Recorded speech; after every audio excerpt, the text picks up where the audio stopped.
The crimson warning lights bathed the council chamber in an ominous glow as Supreme Chancellor Vexthal's 4 eyes narrowed at the holographic display floating before the assembled representatives. The image showed a single human male, unremarkable by most standards, standing in what appeared to be a simple mining facility on the outer rim world of Kepler 442b. "This is the target."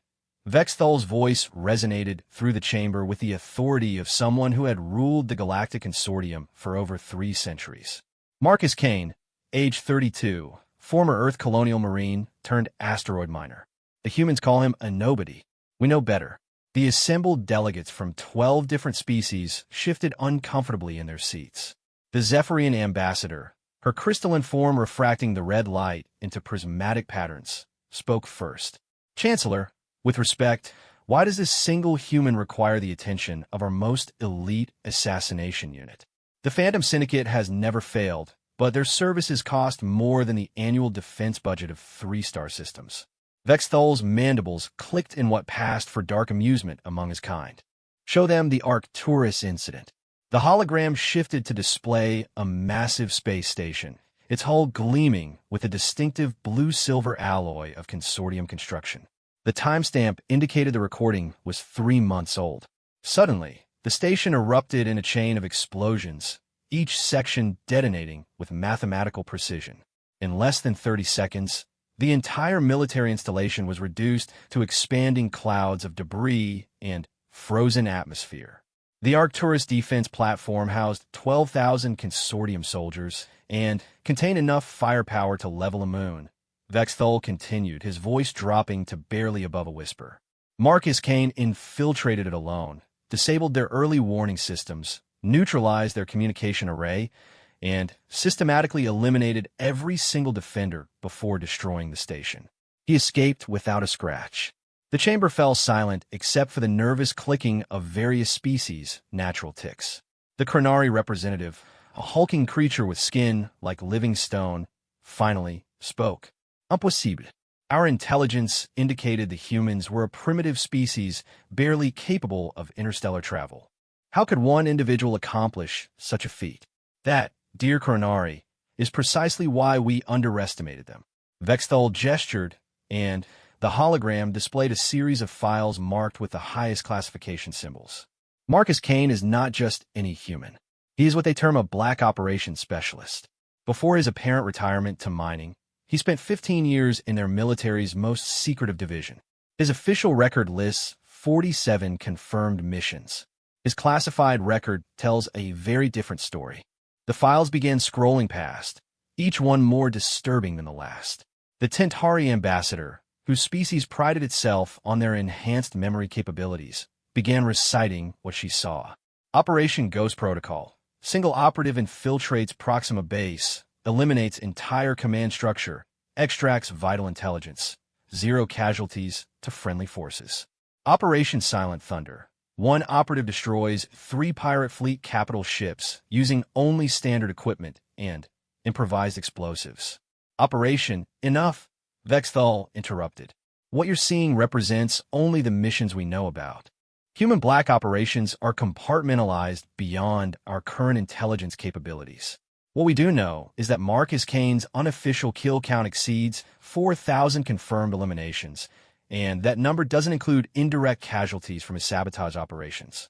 The vegan representative, a being of pure energy contained within a crystalline matrix, pulsed with concern.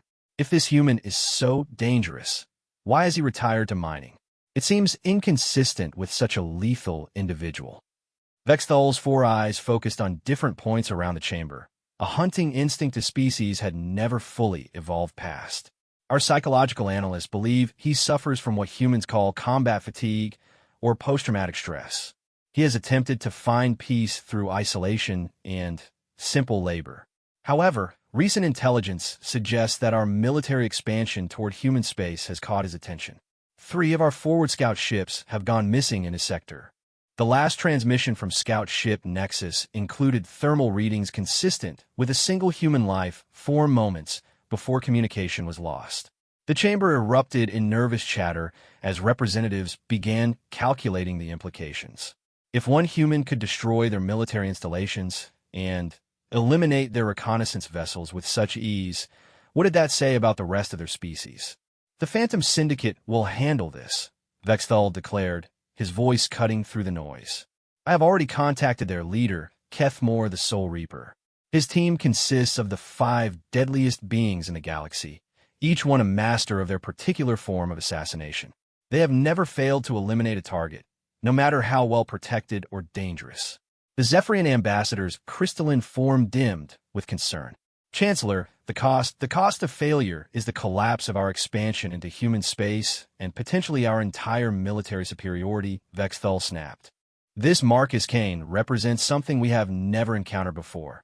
A species capable of producing individual warriors who can single-handedly challenge our technological and numerical advantages. If we cannot eliminate him quietly, we may face the possibility that Earth will produce more like him. Unknown to the assembled representatives, their communication arrays had been silently compromised for the past several hours. Every word of their conversation was being transmitted to a small mining facility on the edge of civilized space, where a man in worn coveralls paused in his work to listen to the incoming intelligence through a small device hidden in his ear. Marcus Kane set down his plasma torch and looked out through the reinforced window at the asteroid field surrounding his facility.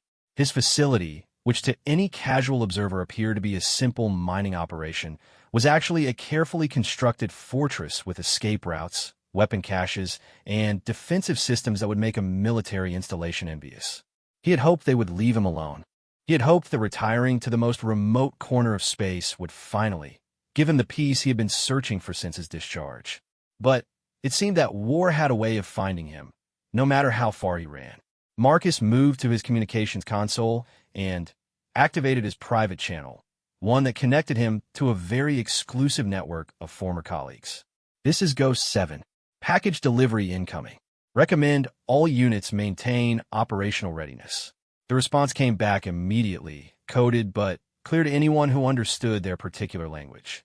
His old team was still active, still watching, and still ready to answer the call if needed. Marcus Kane had tried to leave the war behind, but the war apparently wasn't finished with him.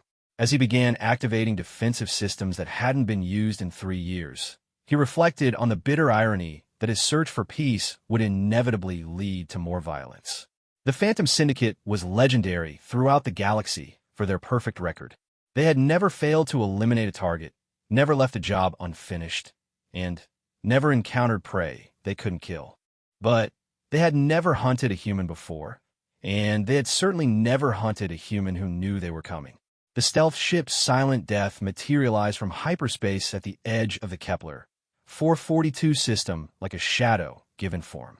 Its hull, constructed from metamaterial that bent light around its surface, rendered it virtually invisible to most detection systems.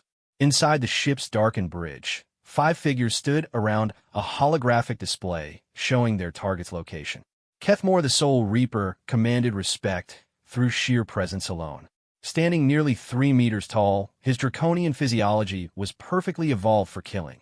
Retractable claws that could slice through battle armor, enhanced reflexes that allowed him to move faster than most beings could track, and a hunting instinct honed over 2 centuries of successful assassinations. His scaled hide bore the ritual scars of each confirmed kill, creating an intricate pattern that told the story of death incarnate. The target's facility appears to be a standard Class C mining operation, reported ZYX, the team's intelligence specialist. Her cerebrite nature allowed her to interface directly with electronic systems, making her invaluable for gathering real-time tactical data. Thermal scans indicate a single human life form, consistent with our briefings. No apparent security measures beyond basic civilian-grade sensors. Kethmore's yellow eyes narrowed as he studied the display. Something felt wrong. In his experience, prey this dangerous never made themselves this vulnerable unless they had a reason. What about the surrounding asteroid field? Standard mining debris, ZYX replied, though her tone suggested she shared his concerns. However, I'm detecting unusual power signatures from several of the larger asteroids. They could be natural mineral formations, but the patterns are remarkably uniform. Nexus, the team's weapons specialist, examined the data with his 4 arms working independently at different control stations. His Machina heritage made him more computer than organic being, but his tactical processing capabilities were unmatched. I concur with Keth Moore's skepticism. The power signatures suggest hidden defensive installations. This mining facility may be more fortified than it appears. The fourth member of their team, a being known only as Wraith, had no discernible physical form, existing as a cloud of sentient nanomachines that could reshape themselves into any configuration needed for infiltration or elimination. When Wraith spoke, the voice seemed to come from everywhere at once. The human psychological profile indicates advanced paranoia and strategic thinking. It is highly probable that his apparent vulnerability is intentional misdirection. The final team member remained silent in the shadows at the edge of the bridge. Voidcaller was perhaps the most dangerous of them all, a Sarathi assassin capable of manipulating gravity and space-time on a localized level. Her abilities allowed her to phase through solid matter, compress space to move instantaneously between locations, and crush targets by manipulating gravitational fields. She communicated only when absolutely necessary, preferring to let her actions speak for her. Regardless of his precautions, Keth Moore growled, his voice carrying the confidence of someone who had never failed. Marcus Kane is still only one human. We are 5 of the most dangerous beings in the galaxy. ZYX, what intelligence do we have on human combat capabilities? The Cerebrite's metallic fingers danced across her interface as she accessed their databases. Humans are a relatively young species with basic technology and limited physical advantages. They possess above-average reflexes and problem-solving abilities, but lack the specialized evolution for combat found in most warrior species. Their military tactics rely heavily on numbers and technological superiority rather than individual prowess. Nexus processed this information through his tactical algorithms. Based on available data, optimal strategy would be simultaneous assault from multiple vectors. Even if the target possesses enhanced training, overwhelming force should neutralize any advantage. The Council's intelligence regarding the Arcturus incident suggests otherwise. Wraith interjected, its form shifting restlessly. A single operative destroyed an installation defended by 12,000 consortium soldiers. This implies capabilities beyond what standard human physiology should allow. Keth Moore's claws extended slightly as his hunting instincts sharpened. Then we test those capabilities carefully. ZYX, penetrate his communication systems. I want to know everything about Marcus Kane before we make our approach. Nexus, prepare contingency assault patterns. Wraith, conduct preliminary reconnaissance, but maintain maximum distance. If he is as dangerous as the Council believes, we need to understand how before we engage. As his team dispersed to their assigned tasks, Keth Moore continued studying the holographic display. The mining facility looked innocuous enough. A collection of prefabricated structures connected by enclosed walkways, surrounded by processing equipment and storage containers. But his centuries of experience had taught him that the most dangerous prey often appeared the most harmless. ZYX's infiltration of the facility's communication systems yielded unexpected results. Keth Moore, you need to see this. The human's personal files contain military records that were supposedly classified at the highest levels. According to these documents, Marcus Kane wasn't just a colonial marine. He was part of something called Project Reaper. The name sent an involuntary chill through Keth Moore's reptilian nervous system. He had heard whispers of such programs among the galaxy's intelligence communities, theoretical projects to create the perfect soldier through genetic modification, psychological conditioning, and technological enhancement. Continue, he ordered, his voice tighter than before. Project Reaper was apparently a joint operation between Earth's military and their scientific community to create super soldiers capable of single-handedly achieving objectives that would normally require entire battalions. ZYX reported, her usual confidence wavering slightly. According to these files, only 12 candidates survived the enhancement process. Marcus Kane was designated Reaper 7. Nexus paused in his tactical planning. What happened to the other 11?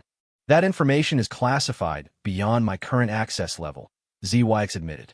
But there are references to operational casualties and psychological instability resulting in termination of subject.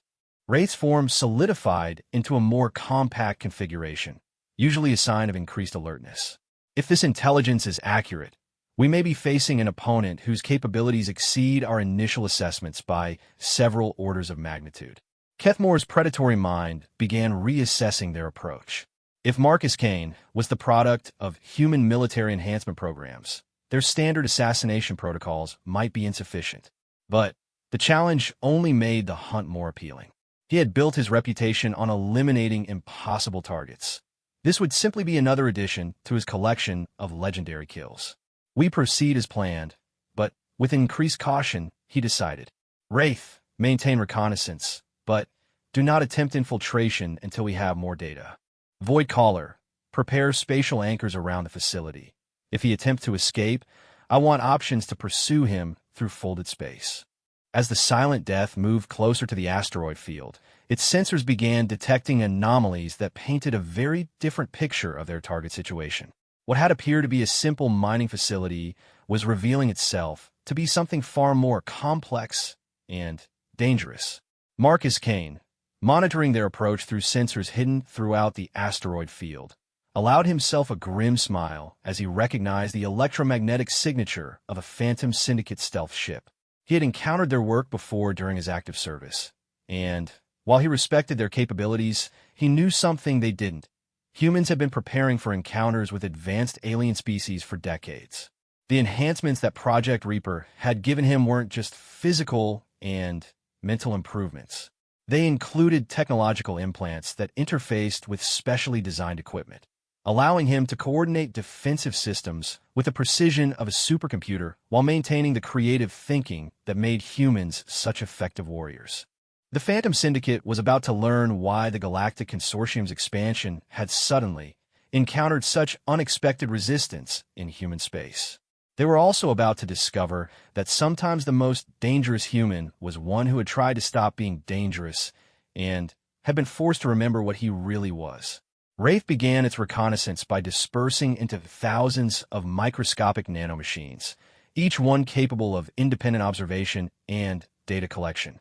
The cloud of machines drifted through the asteroid field like cosmic dust, approaching the mining facility with infinite patience. What Wraith discovered in the first hour of surveillance changed everything the Phantom Syndicate thought they knew about their target. The mining equipment scattered throughout the facility was actually a sophisticated network of defensive weapons disguised as industrial machinery. Or processing units revealed themselves to be particle beam emitters. Conveyor systems hid automated missile launchers, and the storage containers contained enough military-grade explosives to level a small city. More disturbing was the discovery that the entire asteroid field had been weaponized. What appeared to be natural rock formations were actually camouflaged defense platforms networked together in an overlapping kill zone. Kethmore, Wraith's voice carried a note of concern that was unprecedented in their long partnership. This is not a mining facility. This is a military fortress designed to appear as civilian infrastructure.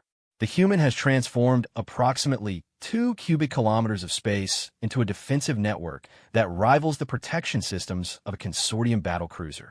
Aboard the Silent Death, the rest of the team absorbed this information with varying degrees of alarm. Nexus ran tactical simulations through his enhanced processors, and each scenario ended with unacceptable casualty projections. The defensive capabilities Wraith describes would require extensive engineering knowledge, advanced materials, and months of construction time. How did our intelligence services miss such an operation? ZYX had been monitoring the facility's communication systems when she detected something that made her crystalline form pulse with agitation. I'm intercepting encrypted transmissions from the facility to locations throughout human space. The encryption is beyond anything I've encountered. It appears to be based on quantum entangled particles that make conventional decryption impossible.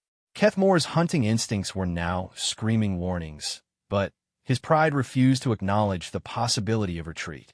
One human, no matter how enhanced or well-prepared, cannot defeat 5 of the galaxy's most skilled assassins. We adapt our approach. Void Caller, can you phase directly into the facility's central structure?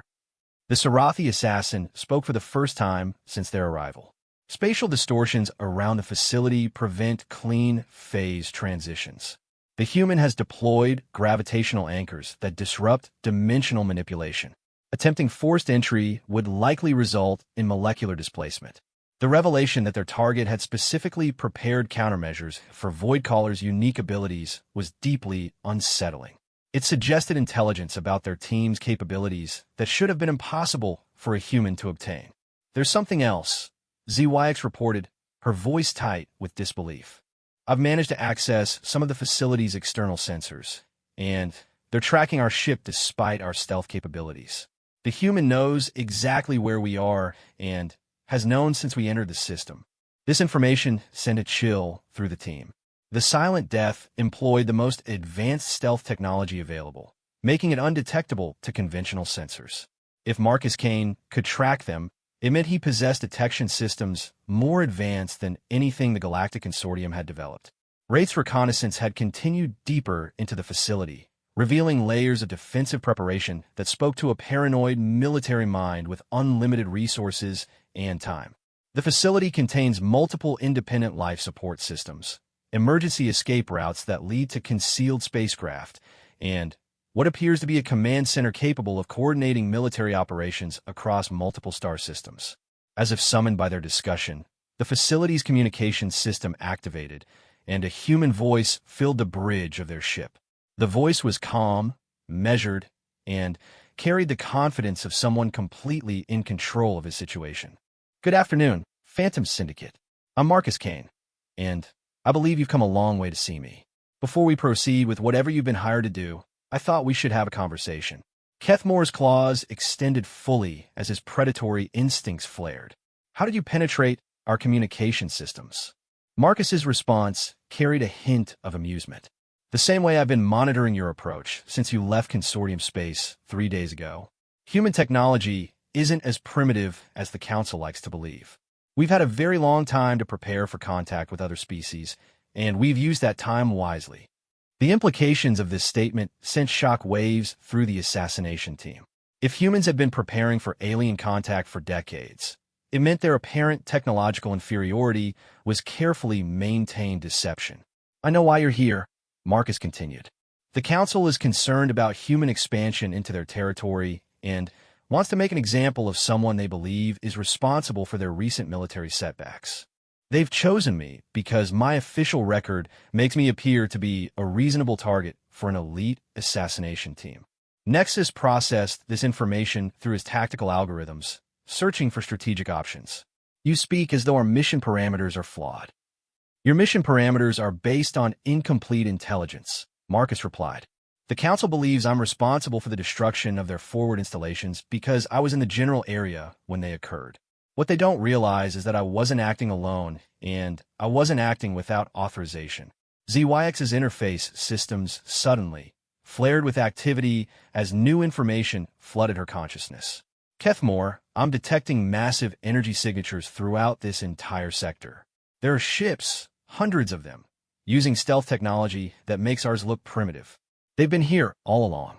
The holographic display on the Silent Death suddenly populated with contact signatures as Marcus Kane's transmission overrode their ship's sensors. Surrounding their vessel at strategic intervals throughout the asteroid field were human warships, unlike anything in their intelligence databases. The vessels were sleek, angular, and radiated power signatures that suggested weapon systems capable of reducing their stealth ship to constituent atoms. The mining facility was bait. Wraith realized its nanomachine form contracting into a tight defensive configuration. "We have been maneuvered into a trap." Marcus's voice maintained its calm tone despite the revelation that he had orchestrated their entire approach. "Not a trap exactly, more like a job interview. The human military has been observing the Phantom Syndicate for some time, and we're impressed by your capabilities. Your reputation for never failing a mission is precisely what we need for an operation we've been planning." Kethmore's reptilian brain struggled to process this reversal of the situation. "What are you proposing?" "The Galactic Consortium believes they can expand into human space with impunity because they see us as a primitive species with limited military capabilities," Marcus explained. "They've been testing our defenses, probing our responses, and preparing for full-scale invasion. What they don't realize is that humanity has been preparing for this conflict for centuries. The sensor data ZYX was receiving painted a picture of human military capability that defied everything the consortium believed about Earth's technological development. The ships surrounding them displayed energy signatures consistent with weapons that could sterilize planets and defensive systems that could withstand direct assault from entire battle fleets.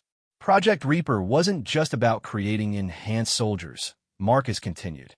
It was part of a larger program to develop the capabilities needed to defend human space against advanced alien civilizations. The 12 of us who survived the enhancement process aren't retired. We're the field commanders for humanity's real military. Voidcaller's spatial senses detected gravitational anomalies throughout the surrounding space that suggested the human ships were employing technology that manipulated fundamental forces in ways that should have been impossible for their supposed level of development. The Council sent you to eliminate me because they believe I'm a rogue operative acting without authority, Marcus said. I want to offer you the opportunity to discover what happens when an enhanced human operates with full military support and unlimited resources. Nexus calculated the tactical implications of their current situation and arrived at conclusions that challenged his core programming. You are suggesting the human military capability has been systematically underestimated. I'm suggesting that humanity learned long ago that the best way to prepare for a fight is to make sure your enemies don't know you're preparing, Marcus replied. The consortium believes they're expanding into the territory of a primitive civilization. They're actually invading the space of a species that has spent centuries developing weapons specifically designed to counter advanced alien technology. The holographic display shifted to show the broader tactical situation throughout human space. What appeared to be isolated incidents of consortium forces encountering unexpected resistance revealed itself to be a coordinated defensive campaign that had been quietly neutralizing alien expansion for months. Your employers have made a critical error in judgment, Marcus concluded. They've assumed that killing me would eliminate their resistance problem. What they don't realize is that I'm not the source of their problem. I'm just one small part of humanity's response to their aggression. As the Phantom Syndicate absorbed the implications of their situation, they began to understand that they hadn't been hired to assassinate a dangerous individual. They had been maneuvered into a position where they would either become assets in humanity's defensive campaign or become examples of what happened to those who threatened human space. The hunt had become something entirely different, and the predators were discovering they might actually be the prey. The silence that followed Marcus Kane's revelation stretched for nearly a full minute as the Phantom Syndicate processed the complete reversal of their tactical situation. Kethmore's predatory instincts warred with his survival instincts as he realized they had walked into something far more complex than a simple assassination mission. You claim to offer us employment, Kethmore finally responded, his voice carefully controlled. Yet we are currently surrounded by enough firepower to vaporize our ship. This seems more like coercion than recruitment. Marcus's laughter carried genuine amusement. Kethmore, you've built your reputation on being the galaxy's most effective killer. Do you really think I would invite you to a meeting without taking appropriate precautions? The firepower around you isn't a threat. It's a demonstration of human capabilities and a safeguard to ensure our conversation remains private. ZYX's analysis of the surrounding ships revealed technological signatures that challenged everything she understood about human development. These vessels employ energy manipulation technologies that should require centuries of advancement beyond current human scientific understanding. How is this possible? Because the Galactic Consortium's intelligence about humanity is approximately 200 years out of date, Marcus replied. When your scouts first discovered Earth, they observed a species that had just developed basic spaceflight and nuclear weapons. What they didn't realize was that humans had been developing advanced defensive technologies in secret since the early 21st century. The holographic display shifted to show a timeline of human technological development that diverged dramatically from consortium intelligence reports. Where official records showed steady but unremarkable progress, the true timeline revealed exponential advancement in areas specifically related to military applications and defensive systems. The Dark Forest hypothesis, Marcus continued, suggested that any civilization capable of interstellar travel would view other civilizations as potential threats to be eliminated preemptively. When human scientists detected evidence of advanced alien civilizations, They convinced world governments to begin preparing for eventual contact. Everything you see around you is the result of 2 centuries of secret military development. Nexus processed this information through his tactical algorithms and arrived at disturbing conclusions. If human military capability has been deliberately concealed, then consortium expansion plans are based on fundamentally flawed intelligence. Exactly, Marcus confirmed. The Council believes they're dealing with a primitive species that can be easily conquered or controlled.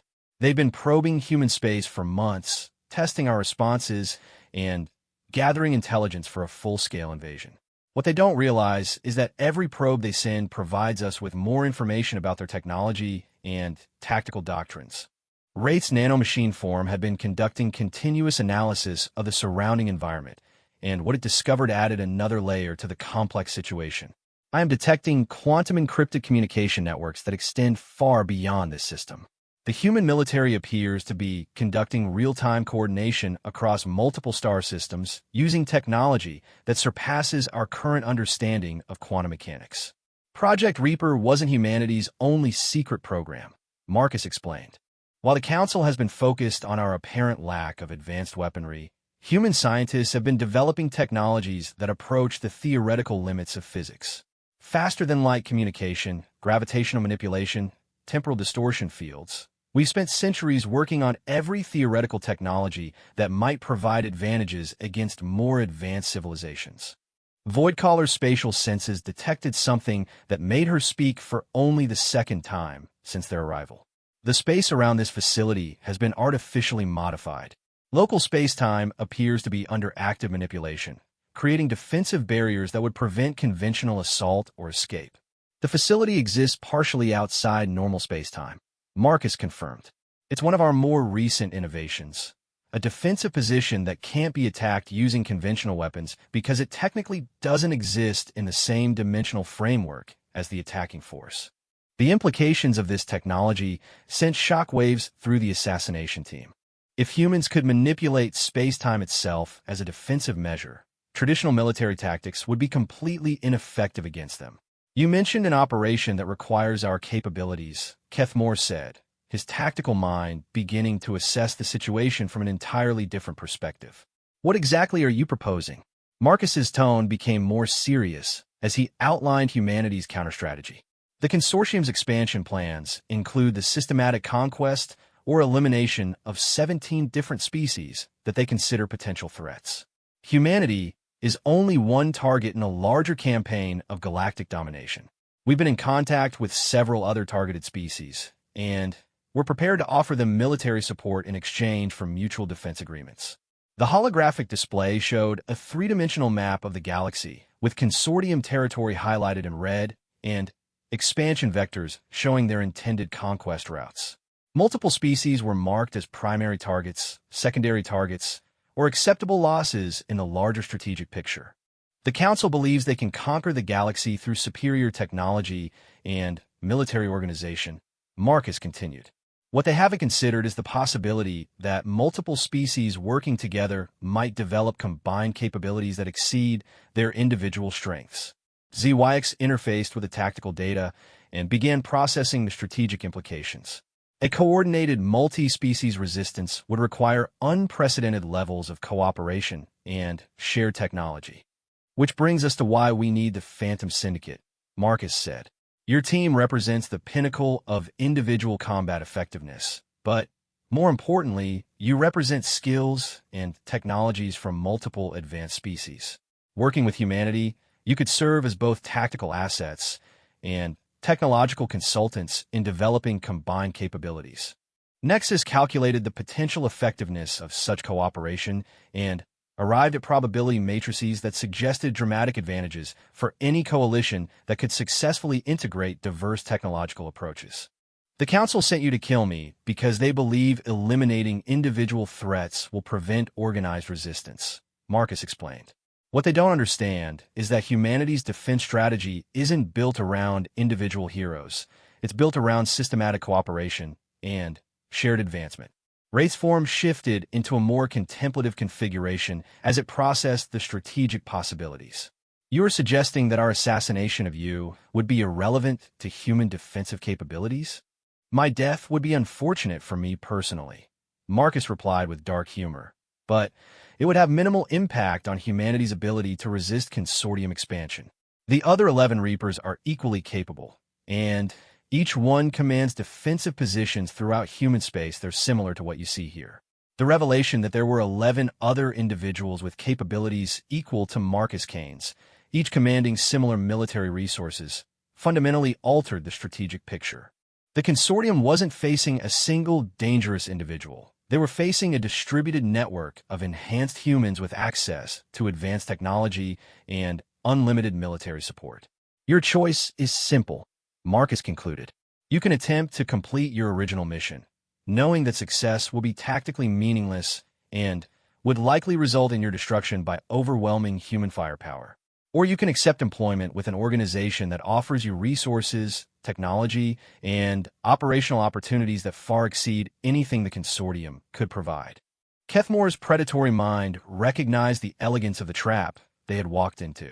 Marcus Kane had allowed them to approach, revealed the true extent of human capabilities, and offered them a choice between certain death and profitable employment.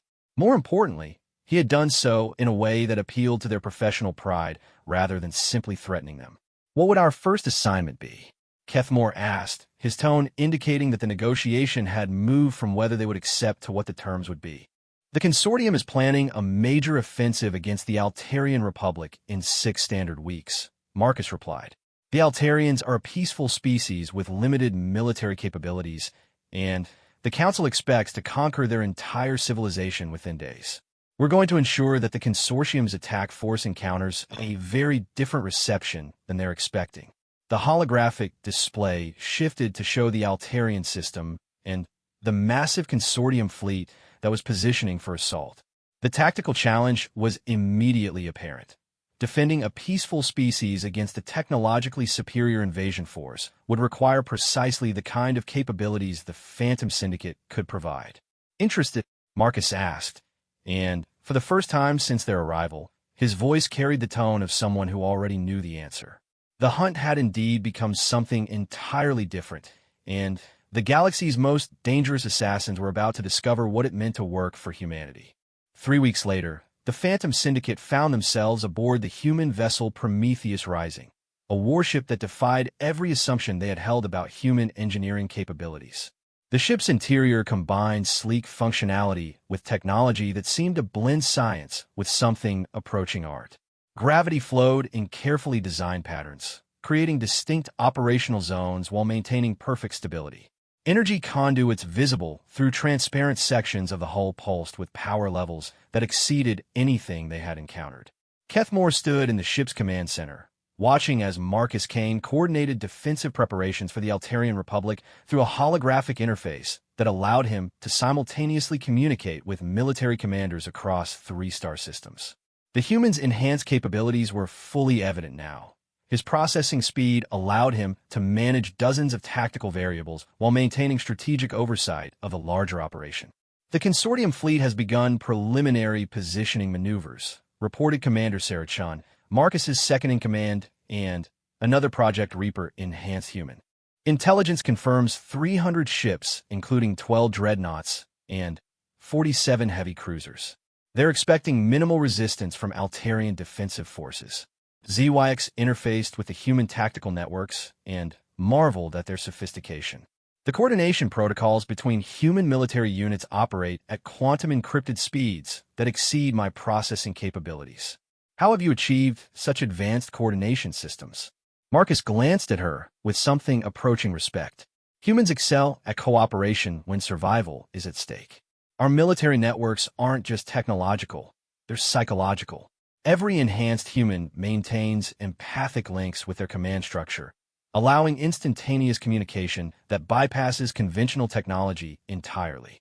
This revelation explained much about human tactical effectiveness.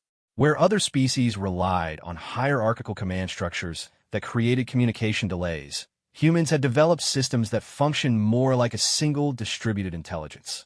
Nexus had been analyzing human weapons technology and, found himself consistently amazed by their approach. Your particle beam systems operate on principles that should be impossible according to conventional physics. You appear to be manipulating fundamental forces in ways that exceed theoretical maximums. Human scientists have always been good at ignoring theoretical limitations, Commander Chen replied. When you're preparing to fight species that have centuries of technological advancement over you, you learn to think outside established scientific paradigms. The tactical display showed the approaching consortium fleet arranged in standard invasion formation, a configuration that had proven effective in dozens of previous conquests. What the display also showed was the subtle repositioning of seemingly civilian vessels throughout the Altarian system, each one carrying human military advisors and advanced defensive systems. Wraith, your reconnaissance of the consortium command ship yielded particularly valuable intelligence, Marcus said, addressing the nanomachine assassin who had spent the previous week infiltrating the enemy fleet. What can you tell us about their tactical doctrine? Wraith's form coalesced into a more solid configuration as it reported its findings. The consortium commanders are operating under assumptions that Altarian defensive capabilities are negligible. They have allocated minimal resources to reconnaissance and electronic warfare, expecting to achieve victory through simple, overwhelming force. Perfect, Marcus replied with satisfaction. Void Caller, are the spatial anchors positioned around their expected entry points? The Sarathi assassin confirmed that her gravitational manipulation systems were in place. Consortium ships attempting to enter Altarian space will encounter severe spatial distortions that will disrupt their formation and leave them vulnerable to concentrated fire. The beauty of the human strategy was becoming apparent to the Phantom Syndicate. Rather than meeting the consortium fleet with superior technology, humans had developed tactics that turned the enemy's advantages into disadvantages. Their approach relied on deception, coordination, and precise application of unconventional capabilities. Kethmore, Marcus said, your role will be the most dangerous. We need you to infiltrate the consortium command ship during the battle and eliminate their senior officers. With their command structure disrupted, their numerical advantages become liabilities. The draconian assassin felt his hunting instincts sharpen at the prospect of such a challenging target. The command ship will be protected by multiple layers of security and enhanced defensive systems, which is why we're providing you with human technological support, Commander Chen replied, indicating a set of equipment that looked deceptively simple. The stealth suit will bend space around you, making you effectively invisible to any detection system. The weapon package includes particle disruptors tuned specifically to consortium defensive technologies. As the final preparations continued, the Phantom Syndicate began to understand the true scope of human military planning. The defense of the Altarian Republic wasn't just about protecting one peaceful species. It was a demonstration to the galaxy that consortium expansion could be stopped. The psychological impact will be as important as the tactical victory, Marcus explained as the enemy fleet approached the edge of Altarian space. When word spreads that a consortium invasion force was defeated by a supposedly primitive species allied with peaceful Altarians, other civilizations will begin to question the Council's invincibility. The battle began with the consortium fleet emerging from hyperspace in perfect formation, their massive ships radiating confidence and overwhelming power. The Altarian defensive forces appear to be exactly what intelligence had predicted, a small collection of civilian vessels with minimal weaponry and no apparent tactical coordination. What the consortium commanders didn't detect were the human ships hiding in interdimensional space, the spatial distortion fields that Voidcaller had positioned throughout the system, and the massive defensive platforms disguised as asteroid mining operations. Initiate Operation Surprise Party, Marcus commanded, and the true nature of human defensive capabilities revealed itself. Space around the consortium fleet suddenly erupted with weapons fire as human ships phased into normal space-time, their advanced targeting systems engaging multiple enemy vessels simultaneously. The spatial anchors activated, creating gravitational anomalies that scattered the invasion formation and left individual ships isolated and vulnerable. Kethmore launched from the Prometheus Rising in his enhanced stealth suit, moving through the chaos of battle with predatory grace. His target was the consortium flagship, a massive dreadnought that housed the invasion's command structure.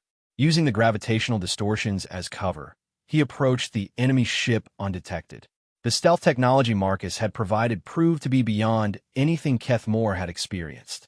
He moved through solid matter as though it were empty space, bypassed security systems that didn't register his presence, and accessed the command deck while the enemy officers were focused on the increasingly desperate tactical situation outside. What followed was a demonstration of why the Phantom Syndicate commanded such fear throughout the galaxy. Within minutes, the consortium's command structure was eliminated with surgical precision, leaving their fleet without coordination or leadership. Meanwhile, Voidcaller's manipulation of local space-time created tactical advantages that allowed smaller human ships to engage much larger consortium vessels. Wraith infiltrated enemy ships and disabled critical systems from within. Nexus coordinated point defense networks that turned the battle into a devastating example of human tactical innovation. ZYX penetrated consortium communication systems and fed false information that increased confusion and prevented coordinated responses. The battle that the consortium had expected to last hours was effectively over in less than 30 minutes. Of the 300 ships that had entered Altarian space, fewer than 50 escaped to hyperspace, and those only because the humans allowed them to, ensuring that survivors would carry word of the defeat back to the Council.